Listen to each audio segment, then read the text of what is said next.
So hier kom ek en jy in ons tienerjare, en daai tienerjare vereis nogal baie van ons, want ons gaan in puberteit in, ons begin besef, ons raak nou groot, ons kan ons onafhanklike besluite begin neem. Ons het nie noodwendig die kundigheid om dit te doen nie, maar ten minste glo ons glo ons is groot. En dan het ons een fundamentele ontwikkeling nodig in ons lewe. En dit is dissipline. Want hoe meer ek en jy van die ouderdom van puberteit ons ouer emosioneel begin ontgroei. Ons begin al hoe minder belangstel, ons begin al hoe minder glo, ons begin al hoe minder begin ontdek self wie ek is. Begin al hoe meer verwyder word van my ouer in terme van onafhanklike besluitneming.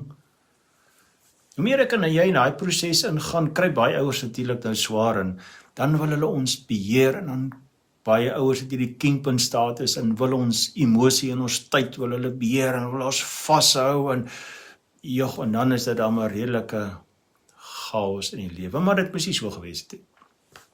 Ons eintlik hierdie idee gewees het van die ouer het so vir die eerste 12, 13 jaar ongeveer plus minus het hy die tyd om jou te vorm en daai band van vertroue, daai beginsel van dissipline in jou vas te lê en wanneer jy in tienerjare ingaan, dan is jy gedisiplineerd. Dis so eenvoudig as dit. Dissipline beteken jy het in daai tienerjare ingegaan en wanneer jy enige besluit moes neem in jou behoefte om te wil behoort, het jy eers na die groter prentjie gekyk. Jy het eers in beginsel gekyk voordat jy begin kyk het na reg en verkeerd. Jy het eers geluister, wat sê die meisie, wat sê die seun, wat sê jou vriend, wat sê jou vriendin, wat sê jou ouer, wat sê jou boetie, wat sê jou sussie. Jy het eers al die inligting gekry voordat jy dan besluit het, maar wat is reg en wat is verkeerd. Jy sien, die liefde vir jouself het veroorsaak dat die ander persoon net so belangrik is. Sy opinies is net so belangrik. Wat hy sê en wat hy voel is net so belangrik. Sy behoefte na behoort wil ook verval kom. En jy kon daai balans handhaaf. Nou, moet sê in die begin is dit so bietjie moeilik. Ons kom uit fase 1 uit emosioneel onvolwasse. Dis nie altyd so maklik nie. Dan groei ons in fase 2, ons tienerfase in wat ons al hoe meer die emosionele volwasse wêreld begin verstaan. So ons gaan foutjies maak. Ons moet dan vir onsself ook dan genade hê. Want God het vir ons genade gehad. God het vir ons genade gehad in hierdie fase wat ek en jy na emosionele volwassenheid groei, bietjie weg van ons ouers, onafhanklike besluite begin neem en daai fondasie van dissipline wat ons ouers neergelê het, gebruik ons om stabiliteit te hê in ons tienerjare. Kry die prentjie. Nie almal was daar. Ek was ongelukkig een van hulle. Ek moet buig. So wanneer ons ouers daai fondasie van dissipline gelê het en ek in ons tienerjare ingegaan het, ons het die emosionele volwasse wêreld ingegaan het, dan het 'n interessante ding gebeur. Ons het altyd die groter prentjie gesien, ons het altyd na die ander persoon geluister, die ander persoon was belangrik, my liefde vir myself het veroorsaak dat ek gedissiplineerd is, dat ek my emosies kan vertrou, dat ek myself kan vertrou, om stil te bly, te wag dat die ander persoon klaar praat. Hulle prentjie ook te kry. Sit ons hierdie prentjies by mekaar, as hierdie prentjies by mekaar sit, dan is dit daai integrasie wat plaasvind. Ons begin so in mekaar en smelt, die beste vriende ooit.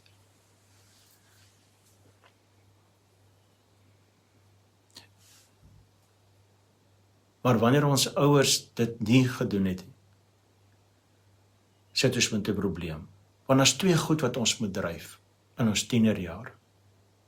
Ons moet kan kommunikeer in beginsel. Ons moet kan kommunikeer in die groter prentjie. Ons moet onsself kan dissiplineer en te sê, luister, kom ek skets die groter prentjie van wat my emosie sê. van wat die situasie is, van wat die omstandighede is.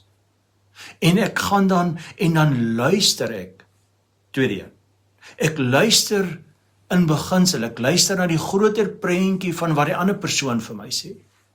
Hulle ervaring rondom hulle gebrek aan behoefte na behoort, of ervaring van behoefte na behoort.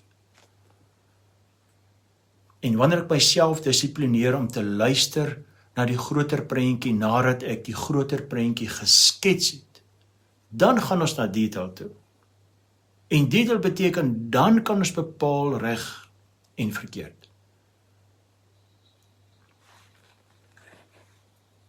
As ek nie daai dissipline in my eerste fase ervaar het, as my ouers se ja nie ja was en hulle nee nie nee nie, as my ouers nie verbaal iets gesê het en waarnemend kon ek dit waarneem nie, dan het ek nie daai band van vertroue gehad.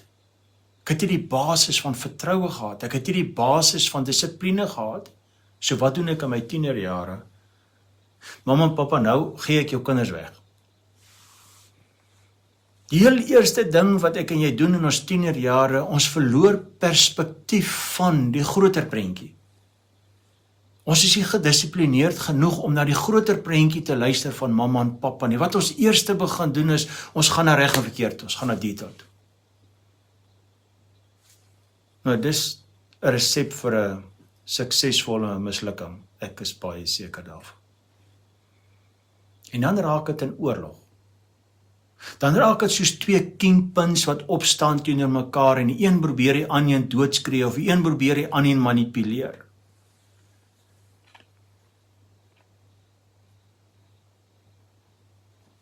Dis nie hoe dit moes wees nie. Dis nie hoe God dit bepaal het nie. Dis nie wat 'n gebore wenner is nie. Dis nie wie jy is nie. Dis dalk wat jou omstandighede van jou gemaak het en van jou gevra het, maar dis nie wie jy is nie. En jy kan dit omdraai. Jy kan 'n verskil maak. Ek wil net pad met jou stap, ons kan 'n verskil maak. Ons moet verstaan waarvan af ons kom om 'n verskil te kan maak in ons toekomsbesluite. Dat ons toekomsbesluite se langtermyn gevolge ons nie weer gevange hou in 'n emosionele tronkie, maar dat ons vir eens en vir altyd kan vrykom.